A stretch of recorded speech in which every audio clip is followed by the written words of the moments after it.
Hello and welcome to a new episode of the Yarnflakes Podcast. My name is Audrey. I am a knitwear designer from the southwest of France, and this is a podcast where I share mainly my yarny creations.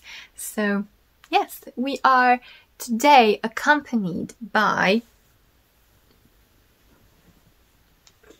the cat, who is sleepy and grumpy, doesn't want to be there, but he won't go. It's a cat. So yes, hopefully he will not just nap. He's quite a moody cat. Anyway, I have a little episode for you this week. I have some designs to show you, things that you have not seen before, have to introduce you to.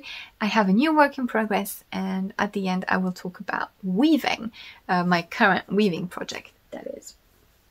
So quickly, I am wearing my Dyomyre sweater, which is one of my designs. It is a raglan. It's a top-down raglan with color work on the bottom of the body and lower part of the sleeves. This is a really beginner-friendly colorwork design. So if you have never done colorwork before, this is totally accessible. And yeah, I knitted mine out of Maison Corlaine. Well, you know, I have a substantial hip circumference, so you can't just take the whole place. Oh god. So I knitted mine out of Maison Corlaine, which is French merino woolen spin, really amazing blooming yarn that is so soft and so nice. And yeah, so I'm a bit lost. I'm confused by your purring. You're gonna fall. Being silly.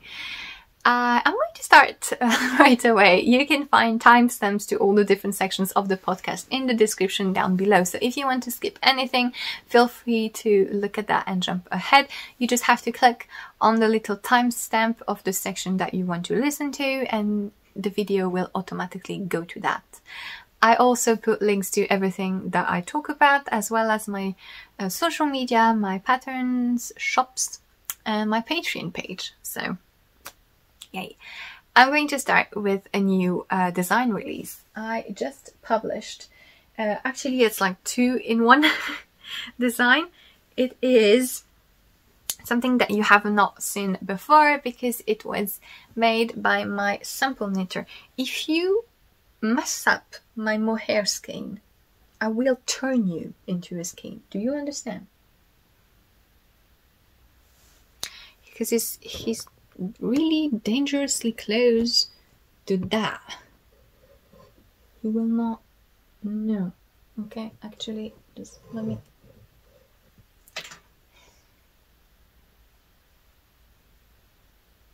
Right. Sorry for the trip. So, you have not seen those designs because the big one was knitted by my sample knitter. I hired a sample knitter for a couple of designs just to give me a little bit more leverage with knitting my winter designs. So it is a cabled scarf. So this is Oceanborn. It is a really gorgeous squishy cabled scarf. So it's divided into 3 parts. The first half of the scarf is all cabled, and they are really simple cables. So if you're a beginner with knitting cables, this is really accessible. These are the smallest cables. You have 1x1 cable here and 2x2 here, so they're really simple basic cable. The repeat is only 8 rows, so that goes really quickly, and all the wrong side rows are just plain rows, so you just have to knit the knits and purl the purls.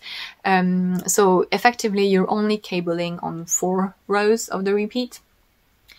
And yeah, if you are not comfortable with charts, the pattern also have written instructions, so it is really beginner friendly. Amongst my testers, there were some people who never knitted cables before, and they did a fantastic job. It was really, really good. And so that's half of the scarf. Then the third quarter, sorry, is sort of half-half. You can see some of the cables are dissolving into ribbing. So you have a mix of cables and ribbing. And then the last quarter of the shawl finishes it, of the scarf mostly, finishes in just the ribbing with the slipped stitches that continue. Have some slipped stitches dividing the cable sections, and they continue downwards. So yeah, the scarf is all surrounded with a Ni-cord. So basically you start here with a Ni-cord cast on. So you knit a Ni-cord this way, then you pick up stitches on the I-cord, which allows you to have the I-cord at the bottom and then to have the I-cords on either side. And then you work your way, and at the end you work an I-cord bind off so that it goes all around and it's really smooth and neat. I did want to say something about I-cords quite quickly, is that when you're working an I-cord, there's two different ways of knitting an I-cord. So an I-cord is a tube, right? Usually made of 3 stitches. You can do 5, you can do 7. But it's a tube. The first way is to, on one row, you make knit 1, slip 1, knit 1, and on the other row, slip 1, knit 1, slip 1. I don't really like that method because I find it a bit too tight for edges, and also it's a bit difficult to see what you've done on the previous row. It's just a bit hard when you look at it to just see if you've knitted or slipped that stitch on the previous row, so it's not really smooth for me. So yeah, that is why I prefer the second method, which is you, on one row, you slip the 3 stitches with the yarn in front, and on the other row, you knit them. And this also makes a Ni-cord, and it's just a little bit easier. But the thing is, and I'm talking about this because I regularly have knitters panicked because they don't understand why their I-cord looks different.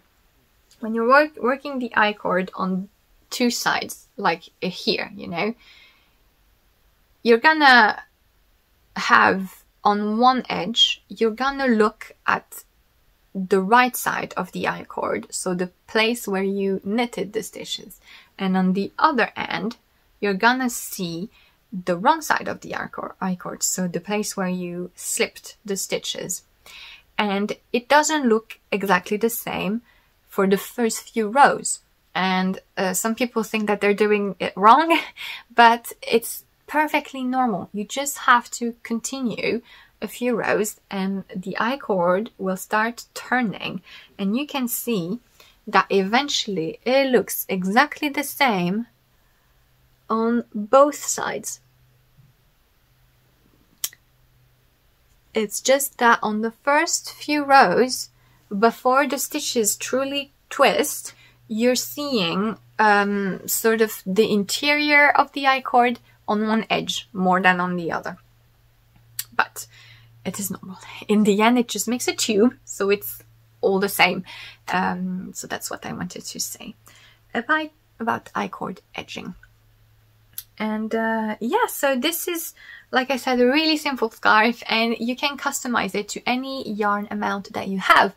The pattern tells you basically just divide your yarn into 4, use the first 2 quarters of your yarn to make all the cables, then use 1 for the 3rd quarter, and then the last one for the last quarter. So if you have more yarn, less yarn, if you want to knit it at a different gauge with a different yarn weight, or if you want to make it longer, shorter, it's totally easy to do so. And personally, I had my sample knitter used a DK weight yarn. This is knitted with Highland DK from Tôt le Matin Yarns, which is the French indie dyer, which you can find her in different shops around the world as well. But she has a beautiful range of colors, and she dyes some of them on non-superwash wools. So this is a Highland wool, which is a wool that comes from South America, and it's squishy. It's rather soft. It's not prickly at all.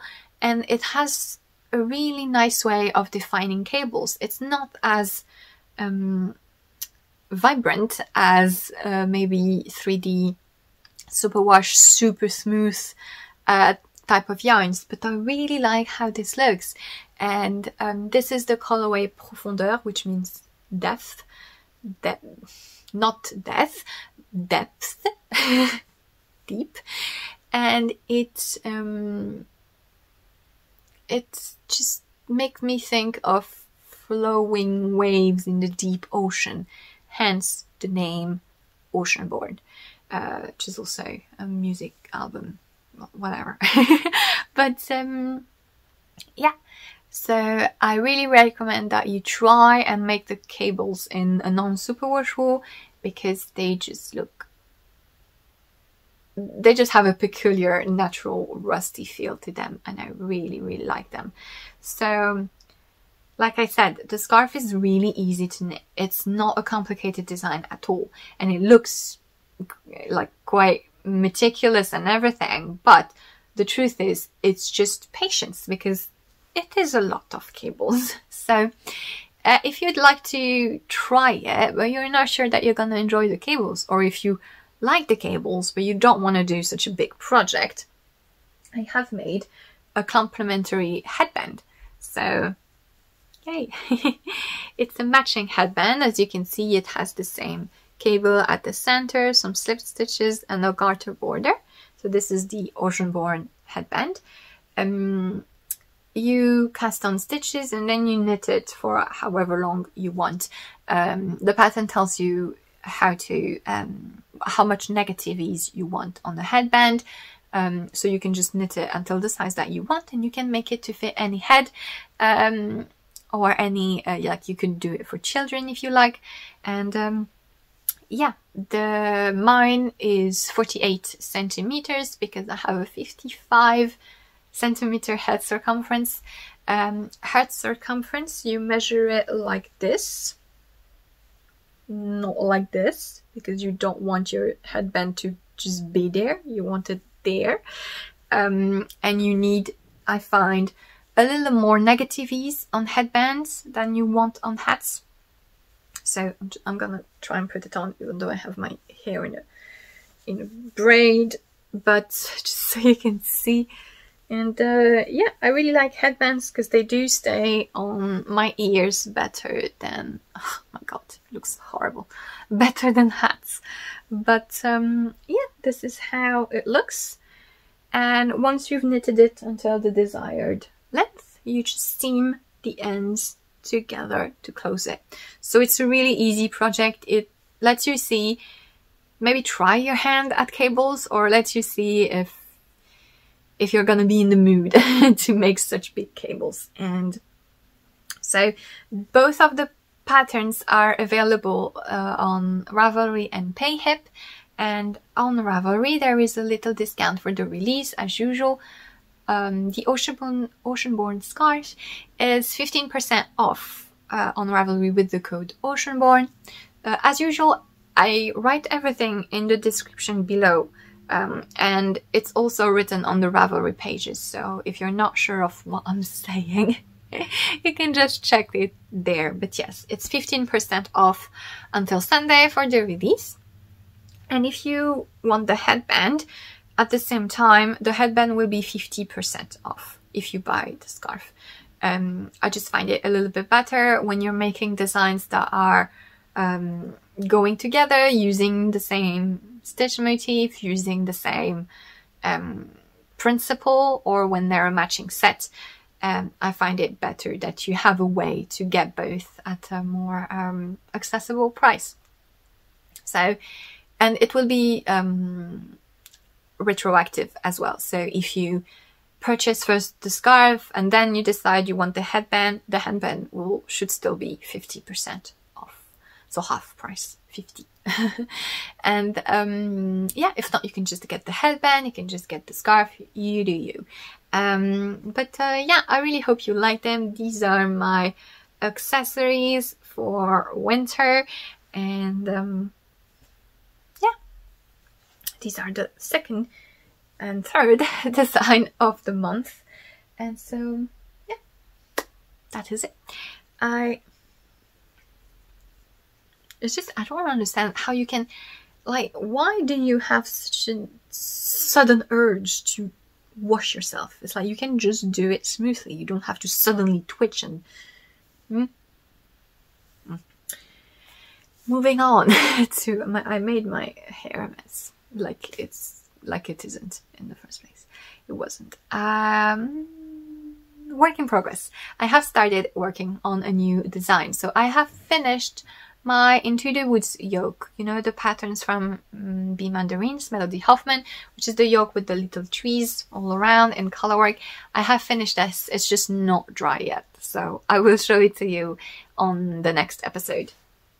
But since then, I have started a new design, and it is something that was really inspired by the yarn I'm knitting it with. So this thing, you may have seen it going around. So this is a Highland base in fingering weight, and it has from time to time a contrasting black ply, and it just makes this really cool marred effect, and I really like it. So this is from Dyomyre Les Petites Potions, which is a French indie dyer that is local to me. And yeah, I really like this base, and I find it really interesting. I also really like it on with variegated colorways. I think it looks absolutely amazing. You have Meadow Yarn in the UK that has a similar base, and she makes stunning colorways. And Dyomyre has both variegated colorways and semi-solid ones. And I have quite a few of other colorways that I really like. I'm also probably going to get more of a colorway that she's making at the moment. But I had this idea of using it along mohair. And so, sure, mohair, it adds fluff, it's funny, but I kind of want to experiment a bit more with it. So the first step is experimenting texture-wise. So lace I have done. I have a design coming soon with that. I want to try cables. But I also want to experiment mohair by sort of making something fun with colors. And so that was my idea. You can use like 2 different colors for your main yarn and your mohair, and it makes a really fun heathered effect. And I sort of wanted to merge the 2 things and try and see how it would look. I hesitated a bit. I wasn't sure if I wanted the mohair to be the same base color as this, but in the end I just thought I might as well just go for an all over heathered thing. And so this is how it's looking, and I find that really fun. It just makes these specks of grey in the middle of this marled pink black thing, and I just think it's fun, and the possibilities are kind of huge. So I'm really thinking of getting more project quantities with this marled yarn and mohair to go with it, because I just think it looks really fun. So this is like praline, so praline, and this is pearl, this light grey. And yeah, I just think it's funny. And I am making sort of a basic sweater, but you know me, I go with, I promise I'm sincere. I really go with the best intentions, saying I'm gonna make a basic thing, and I really want to, but then somehow in my head it just twists. But still, this is gonna be mostly basic. So if you're a stockinette lover, here we go.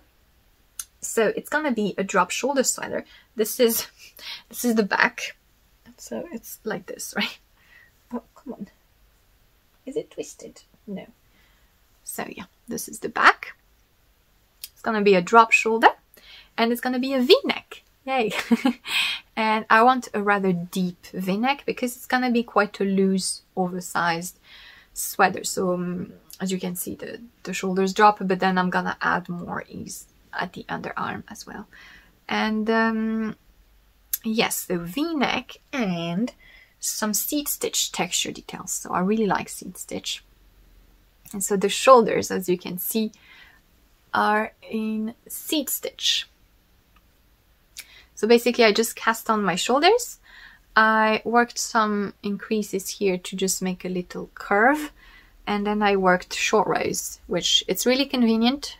Short rows in seed stitch because you can't see anything. And it's just really fun. So the shoulders are going to be in seed stitch. Everything else is going to be stockinette until the bottom of the body, where I sort of want to make a rectangle on the front of seed stitch here before the hem. And I also want to do seed stitch just before the cuff on the sleeves. And I'm not quite sure what the hems will be because I want to try and make folded hems, but I want to do it for the V-neck as well, and I don't know if I can make that work. Well, I know I can make it work somehow, but I want to check if it's actually pleasing to do, and that's quite an interesting thing to take into account when I design. Sometimes I'm gonna not do something, or I'm gonna mess up symmetry or the perfect flow of the motif just because it's for me more worth it to make it pleasant in it. And so of course it's my own taste and filter of what's pleasant and what isn't, but I just think that it's better sometimes to have a nice project to work on, because you're gonna spend so many hours knitting it, might as well enjoy it. So of course I can't cover everyone's tastes, but if I like to do certain things more than other things, my guess is there might be someone else like me. So yeah, sometimes I don't do the best thing because I want to do the most fun thing. So yeah, that's kind of what I'm gonna try to see with this V-neck, what I can do. And yeah, that's about it. I really like seed stitch, and when I was starting it, I almost went into just a full-on seed stitch thing. That might happen at some point. But yeah, I really like it. Find it really fun. And that's just it, I think, for this project, which doesn't have a name yet and should come in April if everything goes well. But yes, I have started writing and grading everything, so it's sort of is okay. I just need to iron out the details. So yeah, I am going to finish this episode with some weaving chat, because I have a new weaving project. So I had my advent calendar from Lani Vendel, which is an Italian dyer. She naturally dyes wool in Italy, and I really like her work, and I really wanted to try her yarns. And so when I saw last year that she was making an advent calendar, I decided to get it. And it was actually the first year I was getting yarn advent calendars. So that was really fun. And so I got the advent calendar was with her a chic blend base, which is 60% bronya wool, 20% alpaca, 20% mohair. Sorry if I butchered that.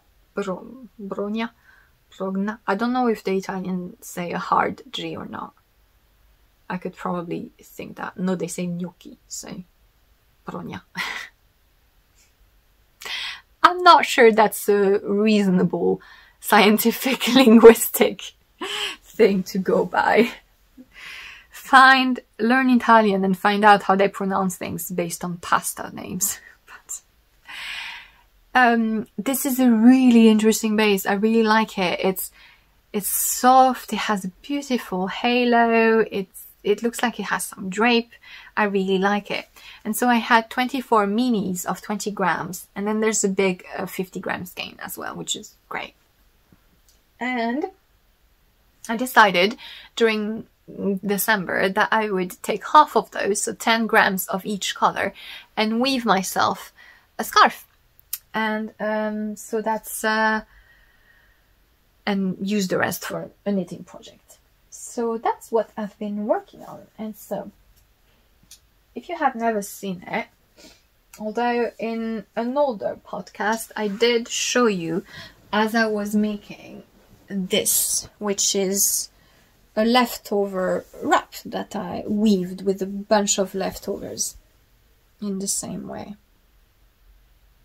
And you can see here that my warp was different colors as well, which makes sort of checkered effect. So that's what I'm doing here, except I'm using just one color for the warp because I was lazy. Just stay there. No, you don't want to. Okay. So this is a rigid Heddle loom. If you're unaware, you have looms. You have different types of weaving looms. You have the frame looms, which are the small square looms where you can basically just weave the size of the loom, and usually those are used for small projects or wall hangings, wall decor things. You have the big table and floor looms, which are the sort of semi-industrial ones, and you have a rigid Heddle. This is a Heddle, and the Heddle is what makes the pattern, if you will, because you are going to organize the vertical threads, so the warp threads in it, and it's gonna allow you to make a certain pattern with your yarn. So I'm not big into weaving, in the sense that I'm not really interested now in making complex motifs, different shades, because you can make so many things. If you have a rigid Heddle loom, I really recommend the book Inventive Weaving on a Little Loom, because it shows you how much you can do and how you can set up one or two heddles or different things. Basically, it shows you all the different fabrics that you can make and how you can make even drawings with your fabric and everything. But I'm really basic, so I really just do the basic weave stitch, if you will, which is you have the vertical threads, and then you take your horizontal thread and you go, and you go over one, under one, over one, under one, over one, under one, and this makes sort of a really basic fabric where you mostly see the horizontal thread. You can do so many different things.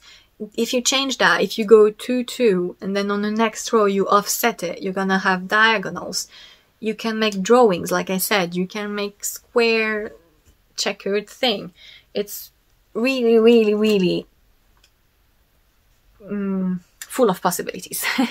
But I just like to use weaving as a way to sort of use my leftovers or just to play with colors, because I find it really interesting how yarns, especially hand-dyed, speckled, variegated yarns, how they work differently when they're knitted, when they're crocheted, and when they're woven. I just find that really interesting. So here I just stayed very plain with a one color white warp, but I could have done something a bit different, but I just wanted something basic.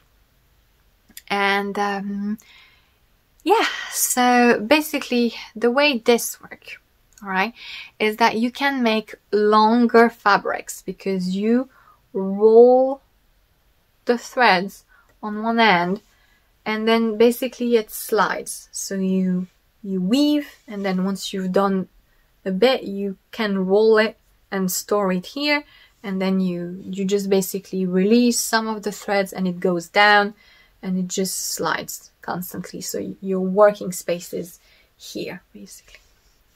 And this just means that you can make a fabric that's however long you want. You just need to mount the warp to the right length. If you watched my Vlogmas, this is what you saw me doing when I was going back and forth, when I was setting this up.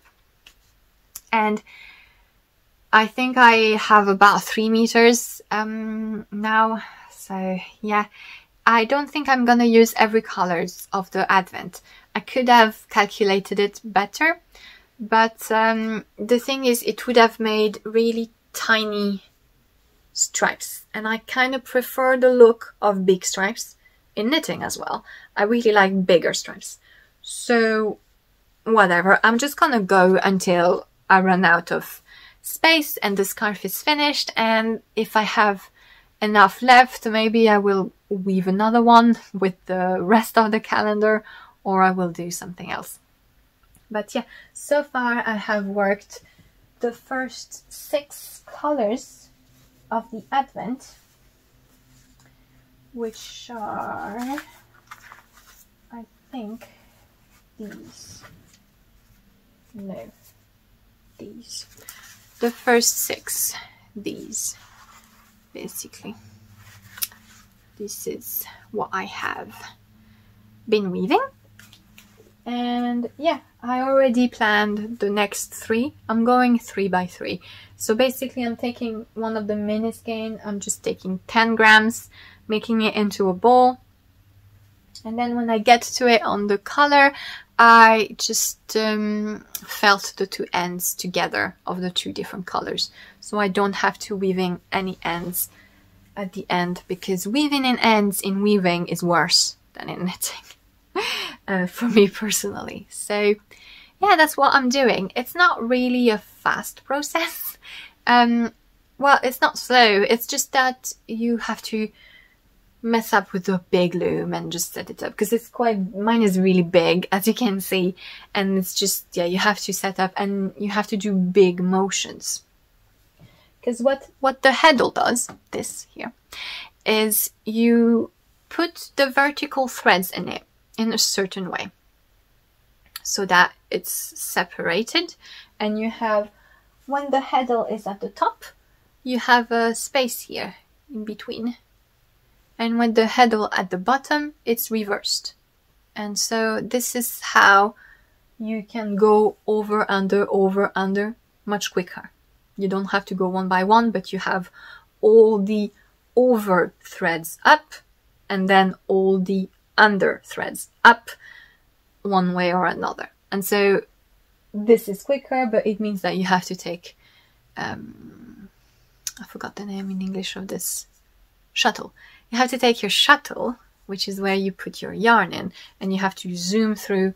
You know, you go one way and then you go the other way, and you keep moving and putting the Heddle up and down. Basically now it's up, as you can see, and I can take it and put it down. Now it's down, and I can put it up again. Should be able to up. And so it's big movements, but I like to do it from time to time, and I really like the result of having a hand woven scarf because it's really drapey and cozy and it's really nice. So yeah, I'm gonna work on that slowly but surely, and yeah, hopefully I will have some woven project to show you soon. If you are interested in getting a rigid Heddle loom, mine is the Funem Studio, which is Charlie Loom, which is a Belgian maker. It's not a traditional rigid Heddle because it has dents on the bottom here, which you can't see because it's blurry, but it has dents here, which means that you can use it as a frame loom. Basically, if I remove the Heddle, I just have the frame and I can use it to make a big tapestry, which is fun. But I do recommend looking into a more traditional rigid Heddle loom like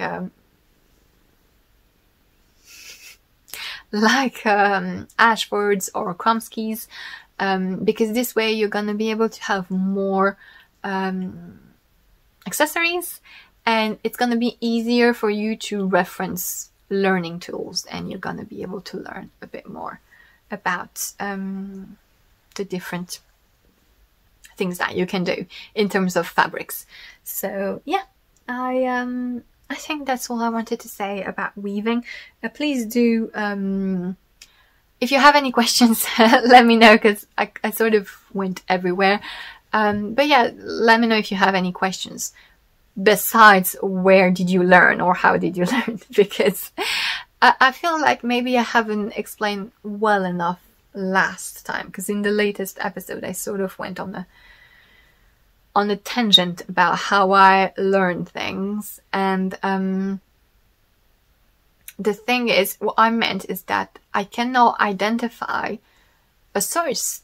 I can't tell you I learned here and this is a complete full source of learning, and because it's not. I learned things everywhere and in the zillions different little snippets here and there, and so I don't remember and I can't find a complete source. So yeah, that's sort of the thing.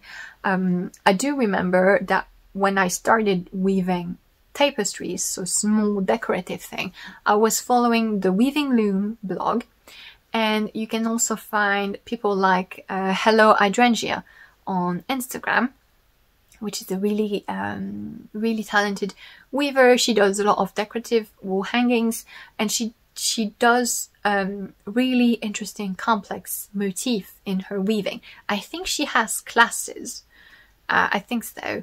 Sometimes she just gives tips and all. So yeah, these are the two sources I remember, but they're more targeted at the tapestry weaving rather than just weaving, even though this is like super basic. Like I said, I'm really not that intense into the complexity of the thing, all the things that you can do with weaving. I just like to stick with the simplest thing. This is really not advanced. I am not an advanced weaver by any means. But yeah, do you want to play with the yarn ball? He doesn't care. He never really cared about yarns and things. He doesn't like it. He doesn't like needles, however. When I'm knitting and he's on my lap, he attacks the needles, but he couldn't care less about the yarn.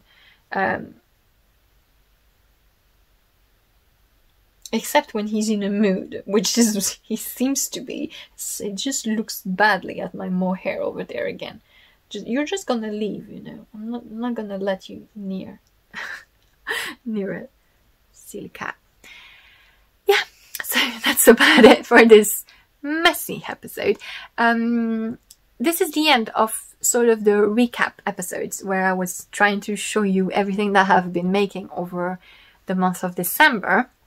And so I will see you again maybe mid-February with a more regular episode where I can show you what I've been making all over the past weeks.